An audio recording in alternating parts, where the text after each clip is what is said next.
Selamat malam jemaat sekalian. Bersyukur pada malam hari ini kita bisa kembali bertemu dalam ibadah doa malam secara online. Sebelum kita memulai ibadah doa malam ini, saya mengajak kita semua untuk mempersiapkan diri dan hati kita dengan bersatu teduh.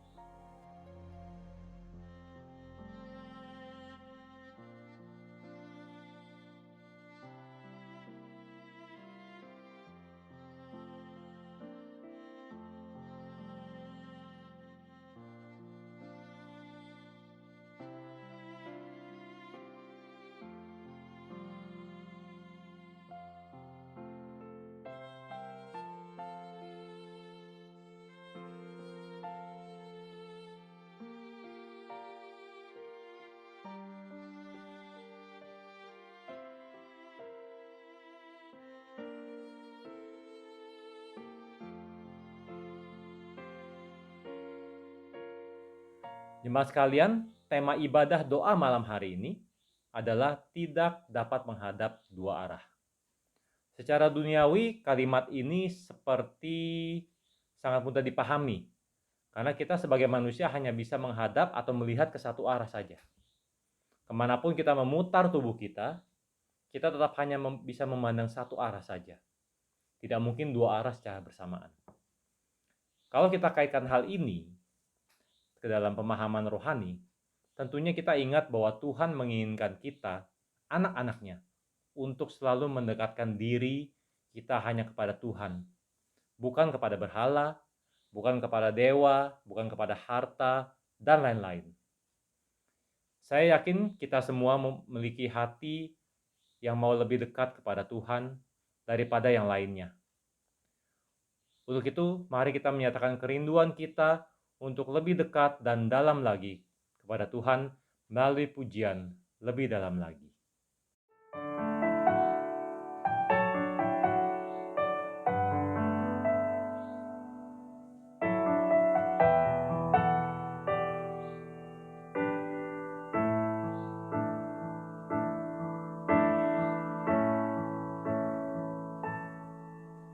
Satu hal yang kurindukan, ya Tuhan, selalu berada di dekat-Mu. Dengan segenap hati, dengan segenap jiwa, ku menanti di hadirat-Mu. Satu hal yang kurindukan, ya Tuhan, selalu berada di dekat-Mu. Dengan segenap hati, dengan segenap jiwa, ku menanti di hadirat-Mu. Lebih dalam lagi, ku rindu Kau Tuhan, lebih dari segala yang ada. Lebih dalam lagi, ku cinta Kau Yesus, ku mengasihi-Mu.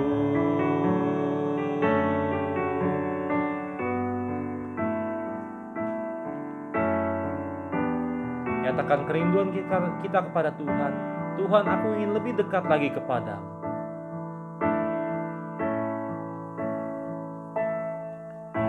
Satu hal yang kurindukan, ya Tuhan, selalu berada di dekat-Mu.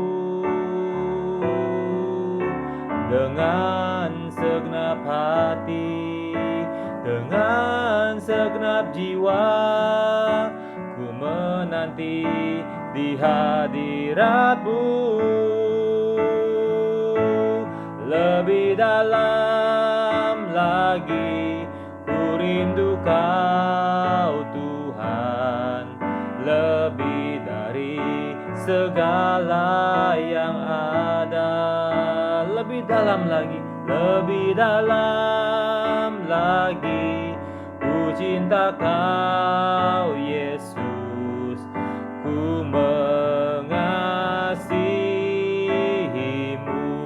Nyatakan sekali lagi, lebih dalam lagi, ku rindu Kau Tuhan, lebih dari segala yang ada. Lebih dalam lagi, ku cinta Kau Yesus, ku mengasihimu. Nyatakan, ku mengasihimu, ku mengasihimu,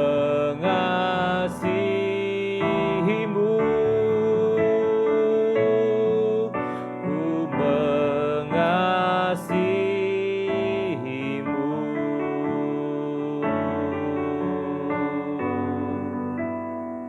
Inilah kerinduan kami Tuhan, inilah doa kami kepada Tuhan.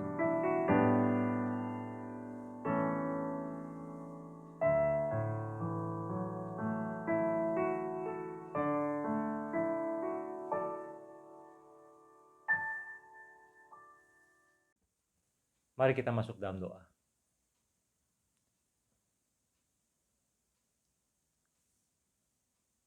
Tuhan melihat hati kami. Tuhan mampu melihat isi hati kami. Apakah benar-benar kami rindu untuk bisa lebih dalam lagi dengan Tuhan? Untuk lebih mengenal lagi Tuhan, Juru Selamat kami. Untuk lebih dekat lagi kepada Tuhan. Kami sadar sepenuhnya bahwa kami manusia yang lemah. Dan kami tidak dapat berbuat apa-apa dan kami tidak berdaya tanpa Tuhan. Biarlah momen malam ini Tuhan, kami boleh diingatkan kembali bahwa kami harus memandang hanya kepada Tuhan saja, bukan kepada yang lainnya. Karena kami tahu dekat kepada Tuhan itu suatu sukacita dan anugerah yang terindah yang bisa kami dapatkan dalam hidup kami. Berkatilah waktu ini Tuhan, berkatilah persekutuan kami malam hari ini. Sehingga persekutuan ini boleh menjadi indah di hadapan Tuhan, membangkitkan iman kami, membangkitkan kerinduan kami kepada Tuhan. Dan kami boleh menikmati saat-saat bersama dengan Tuhan. Inilah doa kami Tuhan. Dalam Tuhan Yesus kami berdoa. Amin. Kita akan mendoakan beberapa pokok doa malam hari ini. Yang pertama, saya ingin mengajak jemaat sekalian untuk bersama-sama mendoakan seluruh jemaat GKI Agape selalu menjaga ketetapan hati untuk selalu mendekatkan diri kepada Tuhan. Di tengah badai percobaan yang menerpa begitu dahsyat, jemaat boleh selalu berpegang teguh kepada Tuhan dan menjaga kekudusan hidup mereka di dalam setiap pencobaan ini. Yang kedua, kita bersyukur bahwa program vaksinasi masyarakat Indonesia terus berlanjut secara berkala. Kita bersyukur saat ini, masyarakat yang berusia 18 tahun ke atas sudah mulai mendapatkan kesempatan untuk boleh memperoleh vaksinasi. Biarlah kita sebagai umat Kristen boleh menjadi masyarakat yang terus mendukung program pemerintah ini dan ikut serta dalam program vaksinasi sehingga pemulihan negara kita bisa segera terwujud. Mari kita bersama-sama mendoakan dua pokok doa ini.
Pokok doa selanjutnya, mari kita bersama-sama mendoakan program sekolah offline yang sedang dicanangkan pemerintah.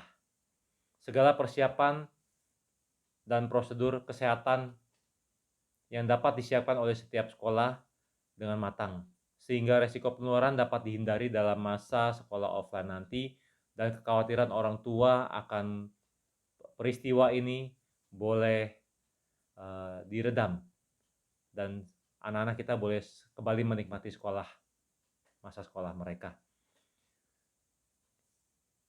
Juga kita bersyukur untuk semua anak-anak di GKI Agape terutama yang sudah menyelesaikan program studi mereka di sekolah. Biarlah segala hasil dan prestasi yang diraih dapat menjadi kesaksian yang baik dan memuliakan nama Tuhan. Kita doakan kedua pokok doa ini.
Pokok doa berikutnya, mari kita doakan untuk perkembangan pelayanan misi di gereja kita, supaya bisa dibentuk sebuah program penginjilan yang bisa melibatkan jemaat kita.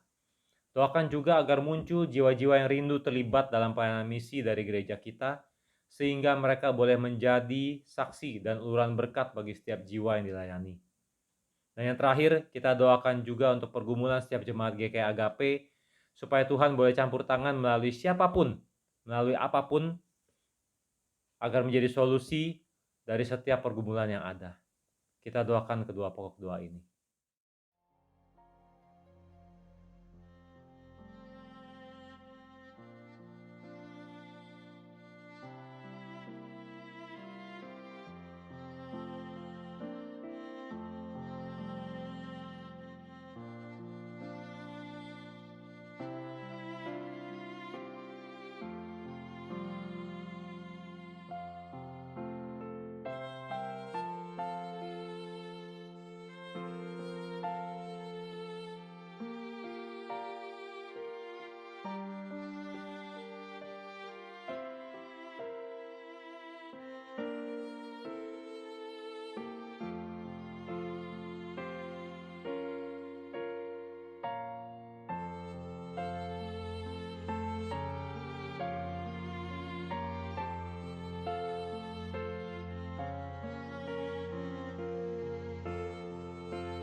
Bapa, inilah beberapa pokok doa yang sudah kami naikkan di hadapan-Mu, yang sudah kami sampaikan kepada Tuhan. Kami tahu bahwa Engkau Maha Adil, Engkau Maha Kuasa. Biarlah Engkau boleh melihat segala hal yang kami doakan ini, dan Kau boleh wujud nyatakan sesuai dengan kehendak Tuhan dalam kehidupan setiap jemaat-Mu, pada setiap manusia di muka bumi ini. Terima kasih Bapa, inilah doa kami. Kami persembahkan semua doa ini ke dalam tangan Tuhan. Dalam nama Yesus kami berdoa. Amin. Kita akan segera mendengarkan firman Tuhan. Mari kita membuka hati kita kepada Tuhan dengan bersama-sama menaikkan pujian seperti rusa merindukan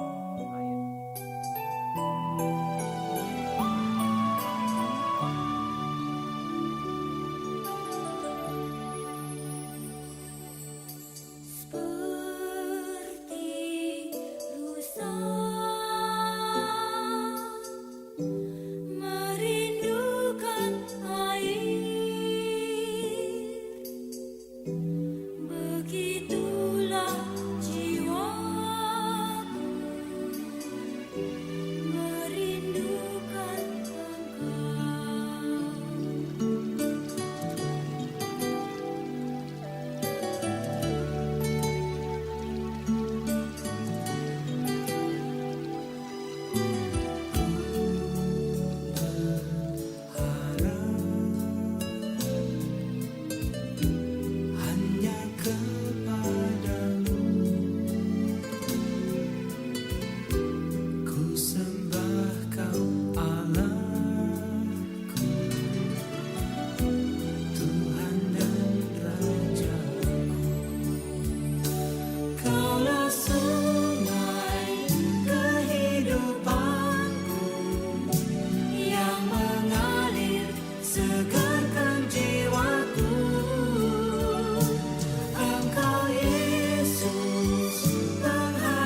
Selamat malam saudara.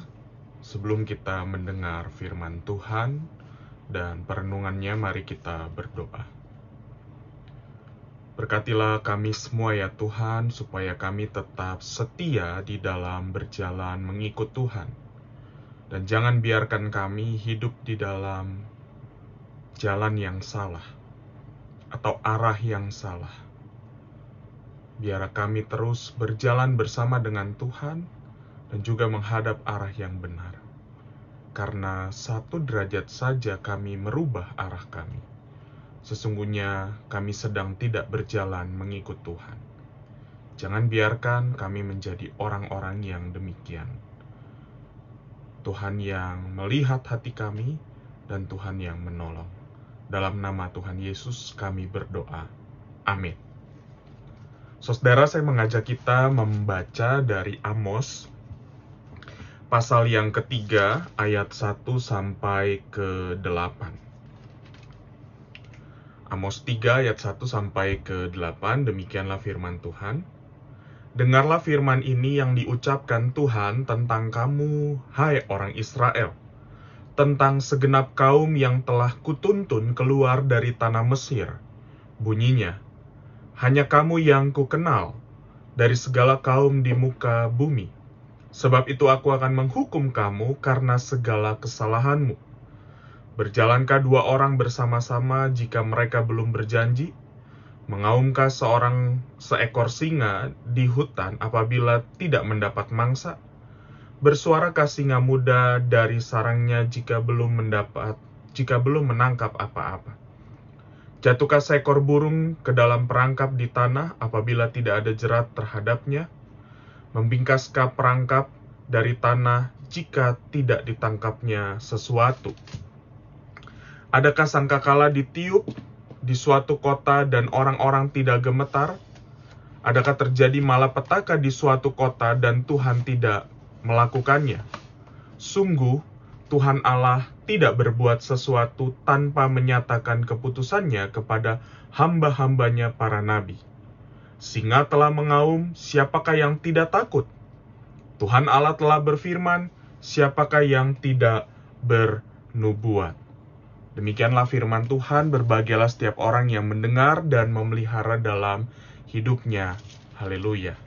Saudara yang terkasih dalam Tuhan, suatu kali di daerah India ada sebuah cerita di mana ada seorang anak laki-laki yang dimana dia berusaha untuk mempersiapkan dirinya untuk mencapai jenjang yang dewasa, ya, yang dimana dia memutuskan untuk mendaki sebuah gunung yang tinggi.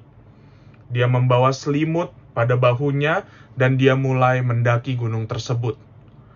Wah, ketika sampai di puncak, dia merasa seakan-akan berdiri di tepi dunia dan ia bangga sekali. Kemudian ia mendengar suatu suara gemerisik di sekitar kakinya. Dan ketika dia lihat, wah, ternyata seekor ular. Dan ular itu berbicara kepada dia. Hei anakku, tolonglah, aku sangat lapar dan akan mati kedinginan di sini. Masukkan saya ke dalam bajumu dan bawalah aku ke lembah. Di sini tidak ada makanan, di sini sulit sekali dan aku pasti akan mati. Pemuda itu menjawab, enggak, tidak. Aku tahu bahwa engkau adalah ular yang berbisa. Jika aku membopongmu, engkau akan memagut aku dan bisamu akan menewaskan aku. Oh, ular itu kemudian memelas dan mengatakan, tidak mungkin, tenang saja, aku akan memperlakukan kamu secara khusus, ya, karena kamu adalah penolongku. Jika engkau melakukannya bagiku apa yang kuminta, engkau akan menjadi bagiku orang yang istimewa. Dan engkau, orang yang gak akan pernah aku lukai sedikit pun. Wah, selama berapa lama pemuda itu menolak dan menolak. Namun kemudian karena ular itu sangat memikat hatinya dan terus-menerus membujuk si pemuda itu, akhirnya pemuda itu membawa si ular. Dia masukkan ke dalam bajunya gitu ya. Terus dia membawa ular itu sampai kemudian ke lembah. Dan sesampainya mereka di lembah, ular itu dengan sigap langsung kemudian memagut pemuda itu, dan akhirnya pemuda itu tewas. Sebelum tewas, pemuda itu mengatakan, "Bukankah engkau sudah berjanji? Bukankah engkau sudah berjanji?" Kata si pemuda itu. Lalu si ular itu mengatakan, "Hei, pemuda bodoh, engkau tuh sudah tahu sifatku sebelum engkau menjamah aku. Dan aku adalah ular, dan akan selalu seperti itu." Saudara yang terkasih dalam Tuhan, sebuah cerita yang menarik sekali, yang dimana sebenarnya pemuda itu sudah tahu sifat dari ular tersebut, ya. Dan mungkin sama juga seperti kita. Kita juga sudah tahu bahwa di dalam perjalanan hidup ini, bahwa ketika kita memutuskan untuk mengikut Tuhan, kita tidak bisa menghadap kepada dua arah, ya. Kita mau mengikut Tuhan, dan mungkin di satu sisi yang lain kita masih terus mau mengikuti dunia. Sama seperti pemuda itu yang seharusnya atau dari awal dia tahu bagaimana sifat dari ular itu, sama kita juga seharusnya tahu sifat dari dosa itu. Atau apa yang ditawarkan oleh dunia, bukan keselamatan tetapi maut. Tapi apa yang seringkali kita pilih dalam hidup ini, saudara? Mari kita telisik hati kita. Apakah kita sedang benar mengikut Tuhan? Atau jangan-jangan kita sedang berupaya untuk menghadap dua arah? Atau kita sedang menaruh kedua kaki kita bukan di satu perahu, tetapi di dua perahu, yang mungkin awalnya arahnya terlihat sama, karena hanya berbeda 1 derajat atau 2 derajat, tidak terlalu signifikan. Tapi kita tahu bahwa semakin lama perahu tersebut akan semakin jauh dan arahnya jelas berbeda. Saudara yang terkasih dalam Tuhan, bagian yang kita baca tadi di dalam Amos 3, di situ Amos mengingatkan bagaimana kasih karunia Tuhan kepada Israel. Bagaimana mereka itu diselamatkan bukan karena mereka itu adalah bangsa yang baik sekali. Perjanjian Lama itu dengan gamblang mengatakan Israel itu adalah bangsa yang tegur tengkuk, ya, tegur tengkuk. Yang intinya adalah mereka adalah bangsa yang keras kepala. Bayangin saudara, bangsa itu dicap sebagai, wah ini bangsa yang susah, bangsa yang gak akan mudah untuk percaya kepada Tuhan. Tetapi bangsa yang seperti itu dan juga bangsa yang kecil itu diselamatkan oleh Tuhan, dipilih oleh Tuhan. Seolah-olah di dalam ayatnya yang kedua itu Tuhan mengatakan, hanya kamu yang ku kenal. Ini seperti kata-kata romantis ya. Kalau kita berbicara kepada pasangan kita atau kepada orang yang kita kasihi, hanya kamu yang ku kenal, hanya kamu yang ku cinta. Saudara, mungkin ketika kita mendengar kalimat itu, hati kita tuh meleleh, melting, ya. Duh, rasanya nyes banget ketika ada yang mengatakan seperti itu. Tapi di ayat 2 ini, Tuhan mengatakan demikian bukan dalam arti sebuah kata yang romantis. Tapi perhatikan saudara kalimat berikutnya, sebab itu aku akan menghukum kamu karena segala kesalahanmu. Jadi saudara bayangin, Israel itu mereka adalah bangsa yang setelah diselamatkan oleh Tuhan, tetapi mereka tidak hidup menurut apa yang Tuhan mau. Mereka hidup menghadap dua arah. Mereka berusaha, atau mungkin di satu sisi mereka terus menjalankan ibadah, mereka mengikut Tuhan. Tapi di satu sisi mereka tidak menjalankan hidup yang adil, yang benar sebagai umat Tuhan. Dan hanya karena masalah itu, mereka kemudian dihukum oleh Tuhan. Saudara, kalau kita melihat dari ayat ketiga sampai ayat yang ke-6 tersebut, ya saudara, di situ setidaknya ada 7 pertanyaan retorika yang seolah-olah ingin mengatakan bahwa apa yang terjadi di pertama itu berkaitan dengan apa yang terjadi di kedua. Jadi ada 2 event, dan 2 event ini itu saling berkaitan. Nah, kalau kita mau sambungkan dengan apa yang kita baca di ayat kedua, Tuhan di satu sisi memilih, tapi karena kesalahan mereka, Tuhan menghukum.